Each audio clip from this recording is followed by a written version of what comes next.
हाँ, चैप्टर 5 है ये, एडमिनिस्ट्रेशन लॉ, एडमिनिस्ट्रेटिव लॉ।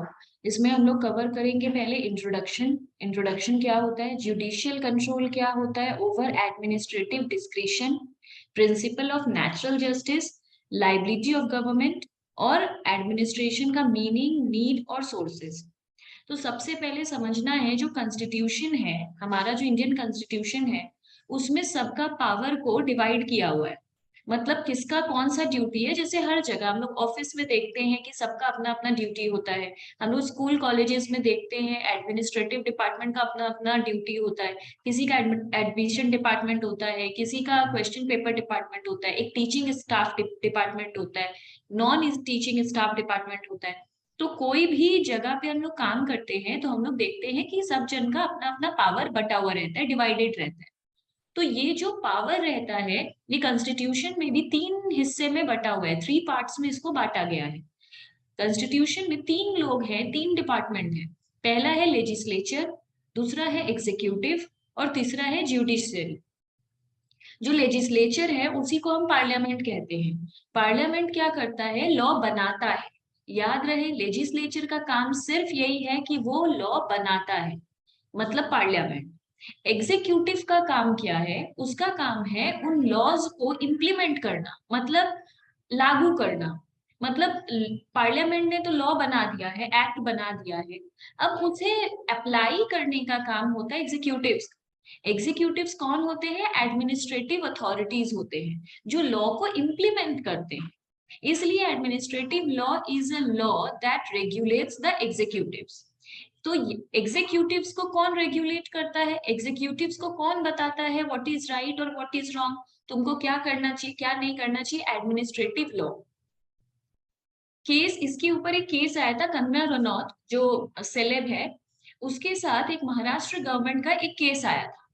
हुआ क्या था, कंगना रनौत का एक ऑफिस था बैंड्रा में, मुंबई में बैंड्रा में कंगना रनौत का एक ऑफिस था।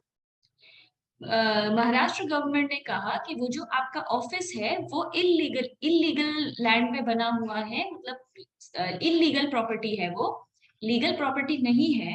तो उस प्रॉपर्टी को आपको, हमें ये प्रॉपर्टी यहाँ से तोड़ना पड़ेगा, आपका ऑफिस यहाँ से तोड़ना पड़ेगा। कंगना बोली आप मुझे सोचने के लिए या किसी से बात करने के लिए थोड़ा सा वक्त दीजिए। तो एडमिनिस्ट्रेटिव अथॉरिटी ने उन्हें 24 आवर्स का टाइम दिया। अब कंगना रनौत 24 आवर्स में क्या करेगी, तो कंगना रनौत ये बात को, केस को हाई कोर्ट में लेकर गई।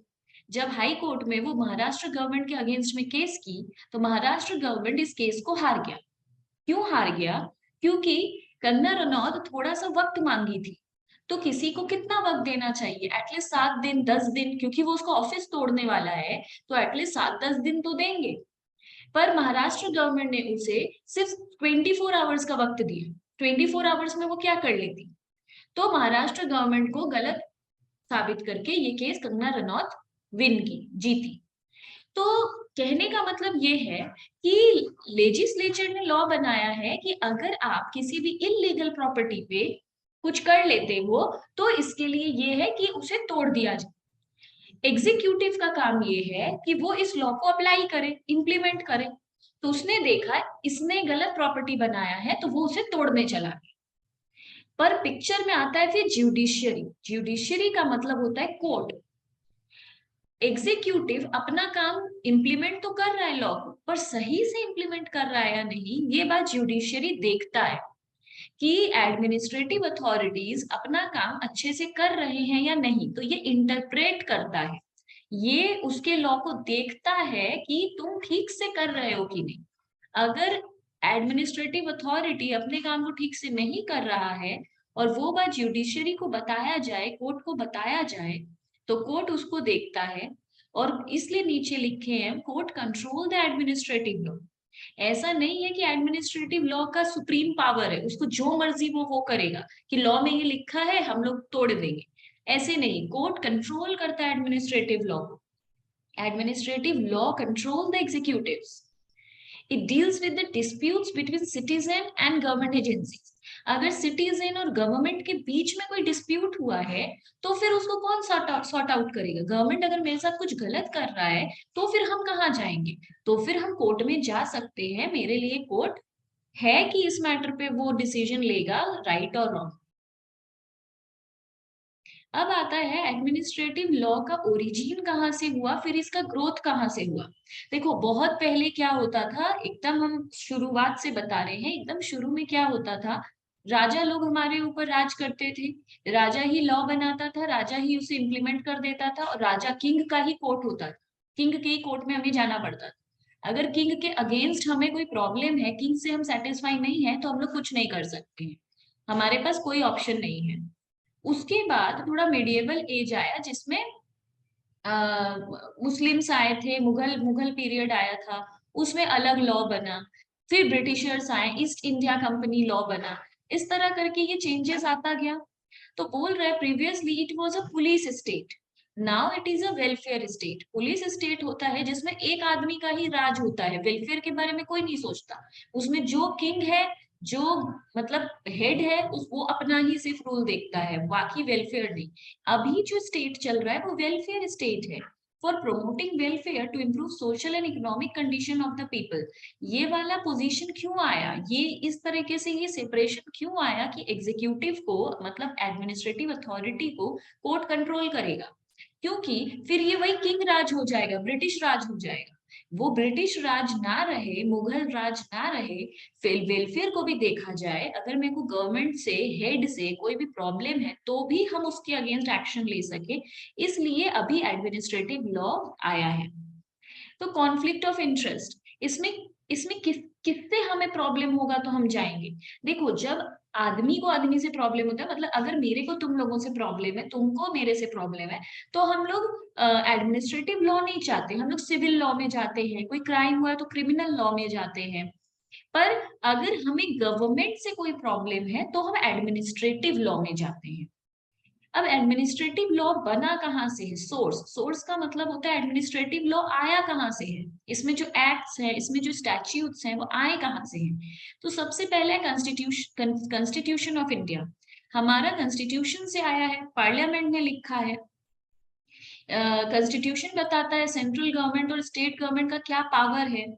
फिर स्टैट्यूट्स, बहुत सारे एक्ट्स थे जो सेंट्रल गवर्नमेंट और स्टेट गवर्नमेंट फिर उस एक्ट को पास करता है। मतलब कॉन्स्टिट्यूशन बताता है सेंट्रल और स्टेट का पावर, सेंट्रल और स्टेट गवर्नमेंट फिर एक्ट पास करता है जो स्टैट्यूट बन जाता है, स्टैट्यूट का मतलब ही होता है एक्ट। फिर ऑर्डिनेंस, ऑर्डिनेंस का मतलब होता है सर्क्यूलर, नोटिफिकेशन। बहुत सारा लॉ बन जाता है नोटिस से, नोटिफिकेशन से, मतलब कोई नोटिफिकेशन आता है उससे एक लॉ बन जाता है। इसमें पूछ रहे लॉ बनता कहाँ से है, कॉन्स्टिट्यूशन से, स्टैट्यूट से, ऑर्डिनेंस से। ऑर्डिनेंस का मतलब होता है नोटिफिकेशन और सर्क्यूलर। और फिर जुडिशियल डिसीजन से, कभी कभी कोई ऐसा केस आता है कोर्ट में जिसके ऊपर पहले से कोई लॉ लिखा हुआ नहीं है, कोई एक्ट नहीं है, कोई स्टैट्यूट नहीं है, कोई सर्क्यूलर नहीं है, तो उसी टाइम कोर्ट वो जजमेंट देता है, जो जजमेंट वो देता है मतलब जो डिसीजन देता है वही उस दिन से उसका लॉ बन जाता है। तो 4 सोर्सेज है हमारा एडमिनिस्ट्रेशन लॉ का, ये एग्जाम में आता है। इसके बाद है एग्जीक्यूटिव हेड ऑफ इंडिया। हम सब जानते हैं एग्जीक्यूटिव हेड ऑफ इंडिया कौन है, प्रेसिडेंट। हमारे कंट्री के प्रेसिडेंट को ही कहा जाता है head, executive head of India. और स्टेट का एग्जीक्यूटिव हेड कौन होता है, गवर्नर। मतलब कंट्री का एग्जीक्यूटिव हेड होता है प्रेसिडेंट, और स्टेट का एग्जीक्यूटिव हेड होता है गवर्नर। ऑर्डिनेंस, ऑर्डिनेंस क्या होता है, temporary emergency laws passed by either, देखो हम पीछे बोले ये सर्कुलेशन, ये नोटिफिकेशन और सर्कुलर्स होता है। मतलब क्या है इसका, कभी कभी क्या होता है कोई इमरजेंसी सिचुएशन में अचानक से एक लॉ निकालना पड़ता है। जैसे कह सकते हैं अभी कोरोना में अचानक से एक लॉ बन गया कि अगर कोई भी घर से बाहर निकलेगा तो उसे पुलिस अरेस्ट कर सकता है और जेल में रख सकता है। तो ये अचानक से लॉ बन गया, इमरजेंसी सिचुएशन में अचानक से एक ऑर्डिनेंस पास हो गया, ऑर्डिनेंस निकल गया, नोटिफिकेशन निकल गया कि अभी कुछ दिन के लिए ये लॉ फॉलो होगा, मतलब अरेस्ट किया जा सकता है, तो मतलब बीच रास्ते में भी उसको मारा जा सकता है। तो ये ऑर्डिनेंस क्या होता है, टेम्पोररी इमरजेंसी लॉ, ये टेम्पोररी होता है। अब ऐसा नहीं है कि कोविड में ये लॉ बना तो अब लाइफ टाइम बन गया, हम लोग कभी घर से नहीं निकलेंगे, अगर निकलेंगे तो पुलिस हमें अरेस्ट कर लेंगे। ये परमानेंट नहीं है। ऑर्डिनेंस से मतलब सर्क्यूलर से, नोटिफिकेशन से जब भी कोई लॉ बनता है, ऑर्डिनेंस से जब भी कोई लॉ बनता है, वो ऑलवेज टेम्पोररी होता है, क्योंकि वो इमरजेंसी सिचुएशन में बनाया जाता है। इसे या तो प्रेसिडेंट पास करता है या तो गवर्नर पास करता है, when legislature is not in the session and cannot make laws। ऐसे तो ऑर्डिनेंस भी पार्लियामेंट ही निकालता है, पर अगर पार्लियामेंट का पार्लियामेंट के लिए सेशन बैठाना पड़ता है, सबको बोलना पड़ता है, सब आते हैं, अगर उतना टाइम नहीं है, बहुत इमरजेंसी है, तो लेजिस्लेचर नहीं है सेशन में, नहीं है अभी लॉ बनाने के लिए, तो प्रेसिडेंट या गवर्नर जो एग्जीक्यूटिव हेड ऑफ इंडिया है, वो भी ऑर्डिनेंस निकाल देते हैं। बीच में फार्म लॉज निकला था, ये एग्जाम्पल है। जुडिशियल डिसीजन क्या होता है, final arbitrator, supreme court. Supreme court को हम जुडिशियल डिसीजन कहते हैं, जो फाइनल आर्बिट्रेटर होता है। सुप्रीम कोर्ट से अगर कोई सेटिस्फाई नहीं है तो वो कुछ नहीं कर सकता। सुप्रीम कोर्ट सुप्रीमेसी पावर रखता है, सबसे सुप्रीम पावर है इसके पास। अगर सुप्रीम कोर्ट से हम लोग सेटिस्फाई नहीं है तो कुछ नहीं कर सकते। एडमिनिस्ट्रेटिव डिस्क्रिशन क्या होता है, इसके ऊपर क्वेश्चन आता है सीएस में, तो ये बहुत इंपॉर्टेंट है। एडमिनिस्ट्रेटिव डिस्क्रिशन, डिस्क्रिशन का मतलब होता है ऑप्शन, मतलब it means the freedom of an administrative authority to choose from among various alternatives with the reference of rules and justice and not according to personal whims। इसके ऊपर हम बता रहे हैं, वही कंगना वाला ही ये केस है। अगर कभी सोचो क्या होता है, देखो एडमिनिस्ट्रेटिव अथॉरिटी को ये फ्रीडम है कि वो अपने हिसाब से ऑल्टरनेटिव चूज कर सकता है। जैसे एडमिनिस्ट्रेटिव अथॉरिटी क्या करने गया था, कंगना रनौत का घर ऑफिस तोड़ने गया था, डेमोलिश करने गया था। तो जो डेमोलिश करने गया था उसके पास ऑप्शन है, वो उसको 24 आवर्स का भी टाइम दे सकता था, 7 डेज का टाइम भी दे सकता था। पर जस्टिस को ध्यान में रखते हुए, कोई पर्सनल विम्स मतलब पर्सनल चीज को बीच में ना लाया जाए और हम लोग जस्टिस के ऊपर फोकस करें, तो जस्टिस क्या कहता है, किसी को 24 आवर्स का टाइम दो उसका पूरा ऑफिस तोड़ने जितना बड़ा डिसीजन के लिए, या एटलीस्ट 7 डेज का टाइम दो। तो बेसिकली एडमिनिस्ट्रेटिव अथॉरिटी के पास फ्रीडम होता है कि वो कोई भी ऑल्टरनेटिव चूज कर सकता है। उसके पास बहुत बहुत ऑल्टरनेटिव होते हैं, 2 क्यों, 24 घंटा, 7 दिन, 10 दिन, 15 दिन, उसके पास बहुत सारे ऑल्टरनेटिव थे। पर उसको कौन सा रूल चूज करना चाहिए था, कौन सा जस्टिस करना चाहिए था, उसको 7 डेज में ऑप्ट करना चाहिए था, पर वो क्या चूज किया, 24 आवर्स। तो एडमिनिस्ट्रेटिव डिस्क्रिशन का मतलब होता है कि एडमिनिस्ट्रेशन के पास भी बहुत सारे ऑप्शंस होते हैं, पर उसको कौन सा ऑप्शन चूज करना चाहिए, जो जस्टिस को ध्यान में रख के हो, कोई पर्सनल उसमें चीज ना आ जाए।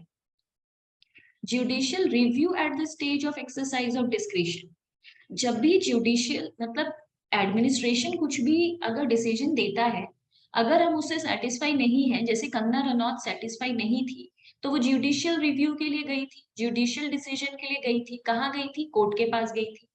तो जब भी हम डिस्क्रिशन से सेटिस्फाई नहीं रहते हैं तो जुडिशियल रिव्यू के लिए जाते हैं।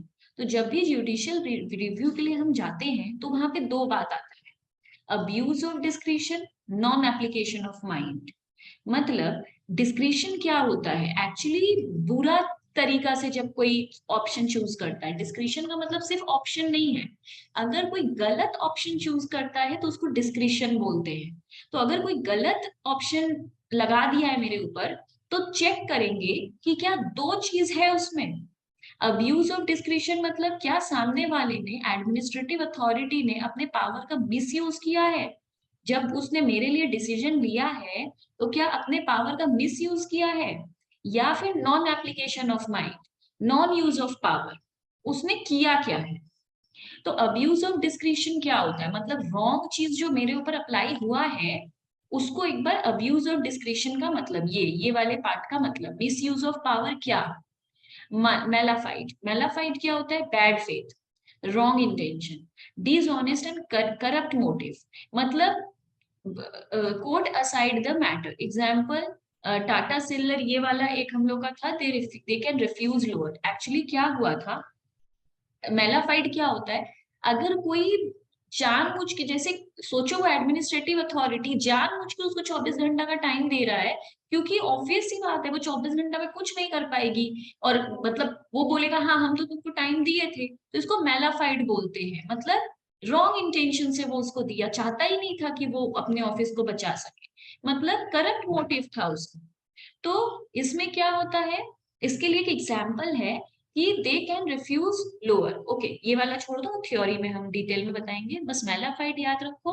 अब्यूज ऑफ डिस्क्रिशन के अंदर एक आता है मेलाफाइड। हम गलत डिसीजन दिए हैं, डिस्क्रिशन किए हैं, डिस्क्रिशन जो किए हैं वो रॉन्ग इंटेंशन के साथ किए हैं। दूसरा irrelevant consideration. Statute had given the power, but it is used for a different purpose. It is not valid.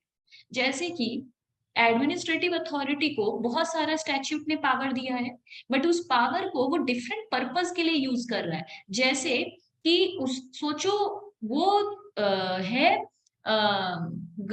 उसका कोई और ड्यूटी है, उसका जॉब ही कुछ और है, पर वो अपने पावर का गलत इस्तेमाल करके दूसरे पर्पस में उसको यूज कर रहा है। बहुत लोग जैसे सोर्स यूज करते हैं, तो तुम्हारा ड्यूटी है इस एरिया का सिर्फ, तुम उस एरिया का डिसीजन ले रहे हो, उस एरिया में भी अपना दिमाग लगा रहे हो, क्योंकि उस जगह पे तुम्हारा कोई सोर्स है, उस जगह पे कोई पावर है, और तुम्हारा खुद का कोई आदमी वहां पे फंस गया है।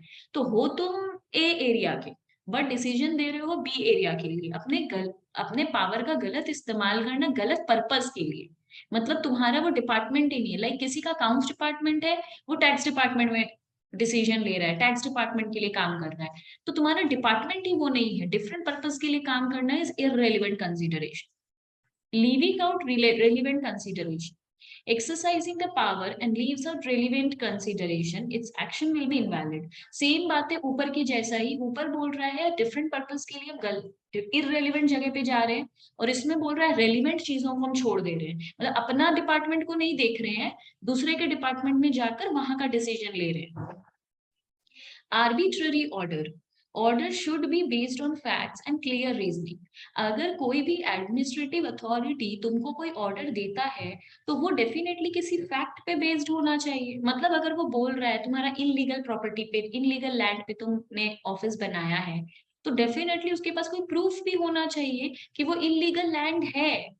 मतलब उसके पास एक क्लियर रीजनिंग होना चाहिए, मेरा घर तोड़ने के लिए या मेरे को अरेस्ट करने के लिए, मेरे ऊपर पेनाल्टी बैठाने के लिए उसके पास क्लियर रीजनिंग होना चाहिए, और कोई फैक्ट होना चाहिए उसके बाद, तब वो ऑर्डर पास करेगा। Improper purpose, power is required to be used for proper purpose. ये वही बात है, ऑब्वियसली कोई प्रॉपर पर्पस के लिए ही पावर यूज करना चाहिए, इम्प्रॉपर पर्पस के लिए पावर अपना यूज नहीं करना चाहिए उन लोग को। उसके बाद बोल रहा है sixth point, colourable exercise of power. मतलब बोल वो कुछ रहा है, करना कुछ और है। मतलब किसके पास पावर है, वो saying something and apparently doing something else, इसको बोलते हैं कलरेबल एक्सरसाइज ऑफ पावर। हम बोल कुछ और है कि हम ये कर सकते हैं, बट रियल में हम करेंगे कुछ और। तो उस तरीके से जो पावर को यूज करता है वो कलरेबल करता है। Non compliance with procedural requirement and principle of non justice. Non compliance मतलब कंप्लायंस के साथ नहीं जाना, कंप्लायंस मतलब रूल्स रेगुलेशन, लीगल रूल्स के हम खिलाफ उल्टा जा रहे हैं, नेचुरल जस्टिस को ध्यान में नहीं रख रहे हैं। नेचुरल जस्टिस को ध्यान में रखते हुए ही एडमिनिस्ट्रेटिव अथॉरिटी को अपना पावर यूज करना चाहिए। अगर वो नेचुरल जस्टिस को ध्यान में नहीं रखा है, तो फिर वो अब्यूज कर रहा है। एक्सीडिंग ज्यूरिसडिक्शन, वो चीज मेरे ज्यूरिसडिक्शन के अंदर है ही नहीं। Power should be exercise with in the limit of statute. मतलब अगर ये वाले प्रॉब्लम के लिए सिर्फ ये एरिया ही वैलिड है, यही सिटी वैलिड है, हम दूसरे सिटी में दूसरे एरिया में जाकर वो काम कर रहे हैं, मतलब अपने ज्यूरिसडिक्शन से बाहर निकलकर कुछ डिसीजन ले रहे हैं, तो ये भी अब्यूज ऑफ डिस्क्रिशन है। अभी है non application of mind. Non application of mind का मतलब क्या होता है, अपना माइंड अप्लाई नहीं किया, अपना दिमाग यूज नहीं किया वो एडमिनिस्ट्रेटिव अथॉरिटी, और डिस्क्रिशन कर दिया, पावर गलत तरीके से यूज कर ली। एक्टिंग अंडर डिक्टेशन और इंस्ट्रक्शन, जैसे बहुत सारे पुलिस, अगर पुलिस के बात से समझाए, तो बहुत सारा पुलिस को खुद पता होता है कि वो पता नहीं होता क्या कर रहा है, बस उसको सीनियर बोलता है कि तुम जाके उसको अरेस्ट कर लो, उससे जाके इतना फाइन ले लो, वो ले लेता है। मतलब जो इंस्ट्रक्शन है, जो डिक्टेशन है, उसको फॉलो कर रहा है। मतलब उसको खुद को नहीं पता है कि सामने वाले ने क्या किया है, क्या गलती किया है, उसको नहीं पता है। बस उसको डिक्टेशन मिला है, इंस्ट्रक्शन मिला है, वो कर रहा है। तो power is exercise under the instruction from superior authority. मेरे को मेरे सीनियर ने कहा है इसलिए मैं कर रही। It is taken as non exercise of power as action is bad. इस तरीके को करने को कहते हैं तुमने अपने पावर का यूज किया ही नहीं है। The cancellation order was declared because he did not apply his mind. तो इन सारे केसेस में कोर्ट अथॉरिटी को गलत ठहराएगा क्योंकि तुमने अपना दिमाग तो यूज किया ही नहीं। नेक्स्ट है self restriction. When authority it does not comes under my duty it's rigidity. Actually होता क्या है, जब भी कोई अथॉरिटी को बोलता है कि आप ये काम कर दो, तो वो बोलता है ये मेरा ड्यूटी नहीं है। जनरली जब हम लोग कोई गवर्नमेंट ऑफिस जाते हैं तो सोचो मेरे को एक काउंटर पे काम है, सोचो मेरे को किसी यूनिवर्सिटी से माइग्रेशन लेना है, माइग्रेशन जिससे लेना है वो आदमी आज आया नहीं है, एब्सेंट है, और मेरा घर बहुत दूर है, मैं बहुत दूर से आई हूँ। तो उसके बगल में एक दूसरा आदमी बैठा हुआ है जिसका एडमिशन डिपार्टमेंट, मैं उससे बोल रही हूँ सर आप कर दो, वो बोलता है ये मेरा डिपार्टमेंट नहीं है, जो माइग्रेशन करता है वो आदमी आज एब्सेंट है, मैं नहीं करूँ। तो ये रिजिडिटी है। तो बोल रहा है जब कोई बोलता है ये काम मेरे अंडर में नहीं आता है इसलिए मैं नहीं करूँ, तो इस तरह जो करता है सेल्फ को खुद ही रेस्ट्रिक्ट कर लेता है। ये खुद का दिमाग यूज नहीं करना हुआ, क्योंकि हम कर सकते एक फॉर्म ही देना है उसको, वो भर उसके टेबल से उठाकर एक फॉर्म देना है, भाई भर दो, पर वो नहीं देता है, बोलता है मेरा काम नहीं है। पुलिस स्टेशन में पुलिस को हम लोग जाएंगे, बोलेंगे जीडी लिख दो, वो बोलेगा जीडी लिखने का काम मेरा नहीं है, उस पुलिस का है, और वो पुलिस अभी बाहर गया है तो बैठिए आप 5 घंटे। तो यहाँ पे वो अपना दिमाग यूज नहीं कर रहा है। थर्ड है acting mechanically and without due care. जो मैकेनिकली काम करता है, मतलब मशीन की तरह, जितना कंप्यूटर में फीड करते हैं हम लोग, कंप्यूटर उतना ही करता है, पर ह्यूमन ब्रेन तो वैसा नहीं होता है, ह्यूमन ब्रेन अपना भी बुद्धि से कुछ करता है। तो जो आदमी मैकेनिकली काम करता है और उसको कोई केयर का कुछ नहीं है, वो मैकेनिकली काम करता है। तो ये जो सारा पॉइंट है, इन सारे पॉइंट में एडमिनिस्ट्रेटिव अथॉरिटी रॉन्ग माना जाएगा, डिस्क्रिशन माना जाएगा उसके पावर का, और वो हारेगा। अगर कभी सू होगा वो इस मैटर पे तो वो हारेगा। अच्छा, अब पढ़ लेते हैं स्टैट्यूटरी क्या होता है। स्टैट्यूटरी होता है दो टाइप का, एक स्टैट्यूटरी अपील, एक reference to the high court. There are some acts which provide for an appeal from statutory tribunal to the high court. कभी कभी क्या होता है, कुछ चीज, देखो, अगर हम लोग किसी हाई कोर्ट के डिसीजन से सेटिस्फाई नहीं रहते हैं, या लोअर कोर्ट जैसे डिस्क्रीट कोर्ट से हम लोग सेटिस्फाई नहीं है, तो हम लोग क्या करते हैं, अपने ऊपर वाले कोर्ट में हम लोग अपील करते हैं। तो स्टैट्यूटरी अपील होता है जब हम लोग कोई, there are some acts which provide an appeal, कुछ कुछ एक्ट में अपीलेबल नहीं होता है, हम लोग उसको अपील नहीं कर सकते, किसी और के पास नहीं जा सकते, पर कुछ कुछ एक्ट में अपील होता है। सोचो कोई डिसीजन मेरे लिए आया, हम उससे सेटिस्फाई नहीं है, तो हम उसको अपील कर सकते हैं। इसका एक एग्जाम्पल है section 30 of workman compensation act 2013। अगर ये एक एक्ट है, इसके लिए प्रॉपर सेक्शन है। अगर कुछ मेरे, हम वर्कर है और मेरे को बेसिक कंपेंसेशन नहीं मिल रहा है जो मेरे को मिलना चाहिए, तो हम इसके लिए अपील कर सकते हैं। क्यों अपील कर सकते हैं? क्योंकि इसके लिए पहले से एक्ट बना हुआ है। अगर इसके लिए कोई एक्ट होता ही नहीं, कहीं लिखा ही नहीं जाता कि बेसिक कंपेंसेशन देना पड़ेगा, जैसे दिवाली में बोनस देना या साल में एक बार बोनस देना कंपलसरी है वर्कर लोग को, फैक्ट्री एक्ट में लिखा हुआ है कि हर वर्कर को तुमको साल में एक बार बोनस देना होगा। अब जिसका जब आता है न्यू ईयर वो तब देता है, तो ये लिखा हुआ है। अगर कोई फैक्ट्री में किसी वर्कर को बोनस नहीं मिलता है, कभी भी साल में एक बार भी नहीं मिलता है, तो वो कोर्ट में अपील कर सकता है। क्यों? वो बोलेगा फैक्ट्री एक्ट में ऐसा लिखा हुआ है कि मिलना चाहिए और मेरे को नहीं मिल रहा है। तुम लोग अपील कब कर सकते हैं? जब कहीं एक्ट हो। दूसरा है रेफरेंस टू द हाई। जिस बात के लिए एक्ट नहीं होता है वहां पे हम लोग जजमेंट देखते हैं, कोर्ट का जजमेंट को रेफर करते हैं कि अच्छा इस बात के ऊपर कोई जजमेंट आया था क्या। अगर कोई जजमेंट आया था तो फिर हम लोग उस जजमेंट को रेफर करते हैं। ऑर्डिनरी इक्विटेबल, ये क्या है? Remedies are called equitable remedies. देखो, नेचुरल जस्टिस के हिसाब से सबको इक्वल रेमेडी मिलना चाहिए, कोई कोई भी हो, सबके लिए इक्वल जस्टिस होना चाहिए। तो वैसे बेसिकली ये क्वेश्चन बहुत इंपॉर्टेंट नहीं है, इसलिए ये वाला फिलहाल छोड़ दो, कभी क्वेश्चन पेपर में आया तो हम एक्सप्लेन कर देंगे।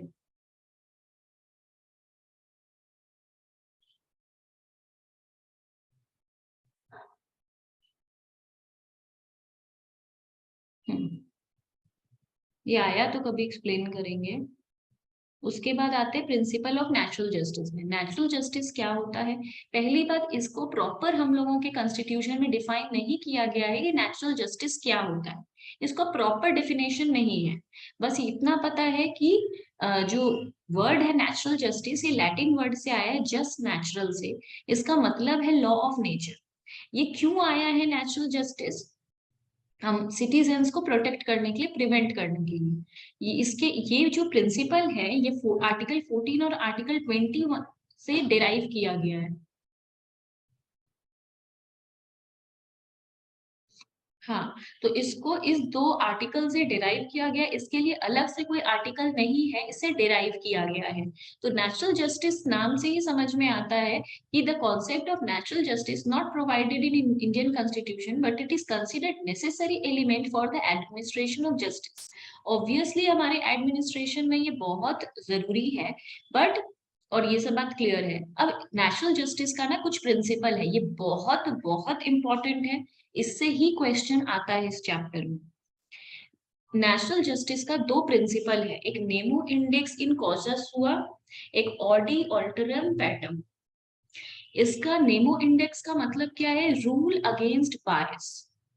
नेशनल जस्टिस का एक प्रिंसिपल है रूल अगेंस्ट बायस, मतलब जो भी डिसीजन देगा वो बायस नहीं होना चाहिए। मतलब जो भी डिसीजन मेकर होता है, जो जब भी डिसीजन देते हैं, अगर आज तुम लोग को कोई डिसीजन देने के लिए बोले तो तुम लोगों को बायस होके नहीं देना चाहिए। बायस का मतलब होता है पक्षपात करना, किसी के एक तरफ पे होकर बोलना।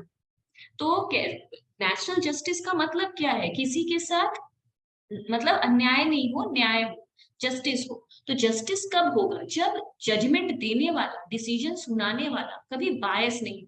तो रूल इन नेमो इंडेक्स का मतलब होता है रूल अगेंस्ट बायस, बायस को छोड़कर डिसीजन लेना।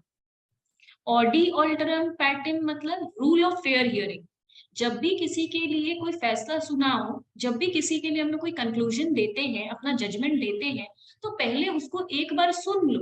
मतलब हर इंसान को सजा मिलने के पहले बोलने का अधिकार है, अपने आप को रखने का अधिकार है, राइट है कि भाई मेरे को बोलने तो दो, मेरे अगेंस्ट तुम लोग डिसीजन दे रहे हो, मेरे को लास्ट टाइम कुछ बोलने तो दो। इसलिए हम लोग कभी भी देखेंगे, जब भी कुछ भी गलत होता है या कोई भी फैसला होता है, तो लास्ट बार जो जिसके लिए हम लोग डिसीजन दे रहे हैं उसको एक बार सुनना जरूरी है। तो ये दोनों नाम अच्छे से याद कर लो। नेमो इंडेक्स का मतलब होता है रूल अगेंस्ट बायस, बायसनेस लेके डिसीजन मत दो। और रूल ऑफ फेयर हियरिंग, जिसके लिए भी डिसीजन हो रहा है उसको एक फेयर हियरिंग दो, उसको सुनो। अब बायसनेस तीन तरीके का होता है, पेक्यूनियरी बायस बायस, एक पर्सनल बायस, एक सब्जेक्ट मैटर बायस। और ये जो राइट वाला चीज है वो इसके लिए है, बायस के लिए नहीं, वो इसके लिए है, तो ये एरो इसमें जाएगा। तो ये तीन चीज है इसके लिए और ये तीन चीज है इसके लिए। एरो मेरा गलत हो गया। पेक्यूनियरी बायस, पर्सनल बायस, ये सब क्या होता है?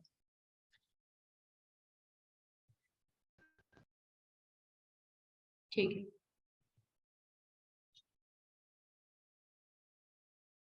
अब बेसिकली पेक्यूनियरी बायस क्या होता है? पहले बायस का मतलब क्या होता है? No person should be made a जज इन हिज ओन कॉज। देखो, कभी ना कोई खुद के लिए फैसला नहीं सुनाता है। अगर सोचो कि मेरा और तुम्हारा मैटर है, मेरा और तुम्हारा डिस्प्यूट है और तुमको ही जज बना दिए, तो ऑब्वियसली वो, तो तुम तो अपने ही फेवर में वो डिसीजन दोगी। तो ऑब्वियस ही बात है वो बायसनेस आएगा ही। कौन ऐसा इंसान होगा जो दो जन के झगड़े में खुद के अगेंस्ट फैसला सुना देगा? तो क्या ये ये नेम जो वर्ड था अभी हम लोगों का, नेमो इंडेक्स इन कॉजा सुआ, इस वर्ड का मतलब ये पूरे लाइन का मतलब ही है no person should be made a जज इन हिज ओन कॉज। खुद के कॉज में, खुद के चीज में कोई भी आदमी खुद जज नहीं बन सकता। बायस मीन्स पार्शियलिटी, वेदर कॉन्शियस और अनकॉन्शियस। बायस का मतलब होता है पक्षपात करना, पार्शियलिटी करना, चाहे हम जानबूझ के कर रहे हैं या गलती से कर रहे हैं, मतलब मेरा इंटेंशन नहीं था बट पार्शियलिटी हो गया। जो भी हो, बायसनेस बायसनेस होता है। अब पेक्यूनियरी बायस क्या होता है? मॉनेटरी बायस। जैसे कि अगर सोचो रिलायंस कंपनी में हम लोगों का शेयर्स है, हम लोग उसके 3% शेयर के ओनर है, मेरे पास 3% शेयर है रिलायंस का, और हम एक जज है और हम खुद रिलायंस का शेयर खरीद रखे। कल को रिलायंस किसी भी मैटर में फंसेगा तो रिलायंस को बहुत भारी कंपेंसेशन देना पड़ेगा, तो उससे रिलायंस का प्रॉफिट कम हो जाएगा और अल्टीमेटली मेरे को डिविडेंड कम मिलेगा। रिलायंस का बेइज्जती होगा तो उसके शेयर का प्राइस गिर जाएगा, मतलब मेरा नुकसान होगा रिलायंस को अगर कुछ भी हुआ तो, क्योंकि हम रिलायंस के शेयर होल्डर हैं। तो उस मैटर में कभी मेरे को जज नहीं बनाया जाएगा। क्यों? क्योंकि हम खुद उस कंपनी के शेयर होल्डर हैं। तो जज अगर उस कंपनी में खुद इन्वेस्ट करके रखा है, क्योंकि उसमें उसका मॉनेटरी इंटरेस्ट, मेरा, हम जज है, मेरा रिलायंस में मॉनेटरी इंटरेस्ट है, इकोनॉमिक इंटरेस्ट है उस कंपनी का, मेरे को, मेरा उसका मालिक मेरा कोई फ्रेंड नहीं है, मेरा कोई पर्सनल चीज नहीं है उसमें, पर कंपनी के डूबने से मेरे को मॉनेटरी लॉस होगा, तो मेरे को उस कंपनी में मॉनेटरी इंटरेस्ट है, इकोनॉमिक इंटरेस्ट है, तो कभी भी मेरे को जज नहीं बनाया जाएगा। क्यों? क्योंकि ये प्रिंसिपल कहता है नेशनल जस्टिस का कि क्योंकि तुम बायस, ऑब्वियसली अगर मेरे को उसका डिसीजन मिलेगा तो हम उस बोलेंगे हाँ रिलायंस इज क्लीन, रिलायंस एकदम अच्छा कंपनी है, क्योंकि मेरा पेक्यूनियरी बायस है वहां पे।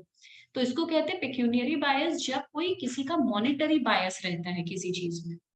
पर्सनल बायस समझ में आ ही रहा है, हम जज है और मेरे बेटे के लिए ही केस चल रहा है, तो मेरा बेटा ही अगर मतलब केस के अंदर है तो मुझे कभी जज नहीं बनाया जाएगा, क्योंकि ऑब्वियस ही बात है हम अपने बेटे के फेवर में डिसीजन देंगे, हम बायस होंगे वहां पे। इस बायस को पर्सनल बायस कहते हैं।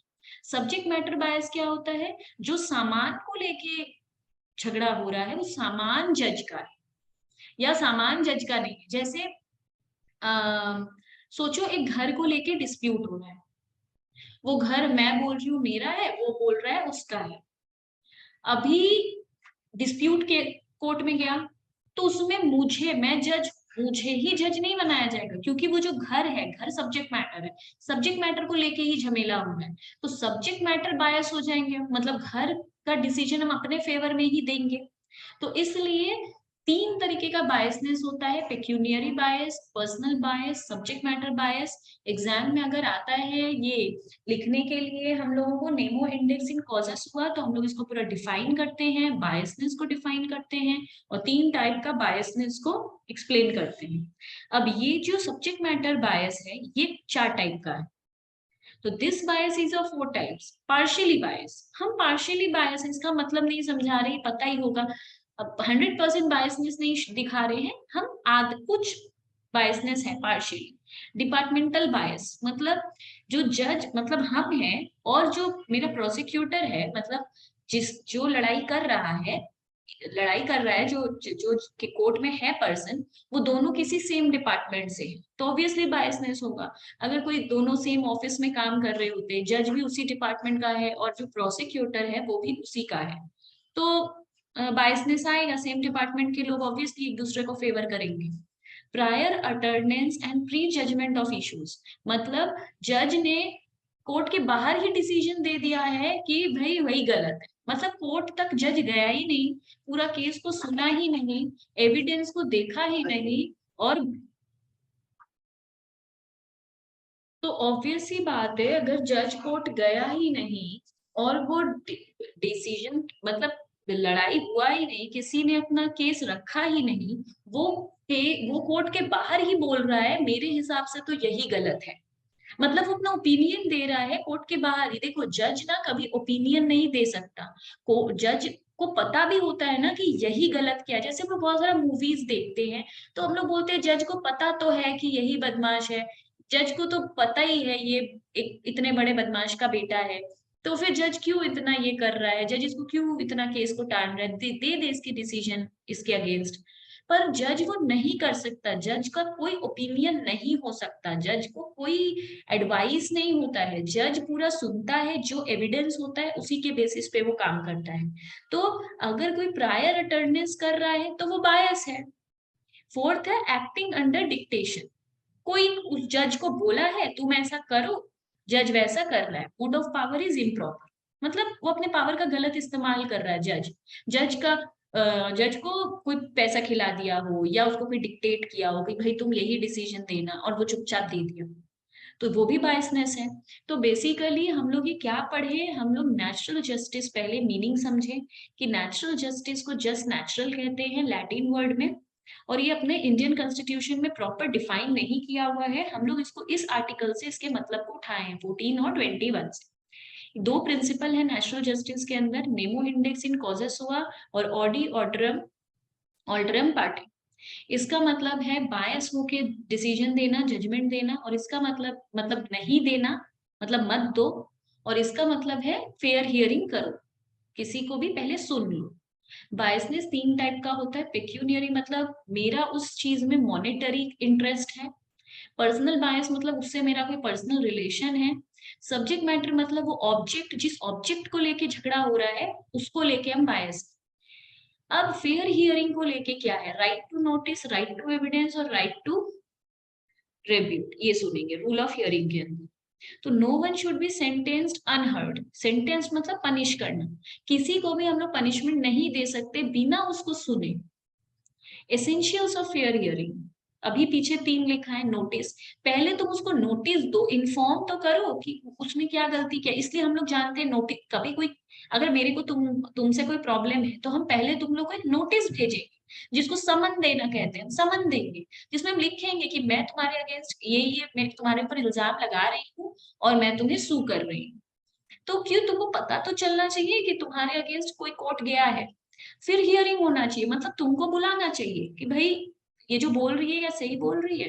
तो ये दो चीज इंपॉर्टेंट है फेयर हियरिंग के अंदर, पहला हम तुमको बताएंगे, दूसरा हम तुमको सुनेंगे। Ingredients of rule of fair hearing, ingredient क्या है, इसका तीन इंग्रेडिएंट है जो हम पीछे लिखे थे। राइट टू नोटिस, अभी हम समझाएं, नोटिस मिलना चाहिए। Right to present case and evidence, तुमको पूरा राइट है कि फिर तुम अपना केस प्रेजेंट करो, एविडेंस दो, अपने तरफ से बोलो।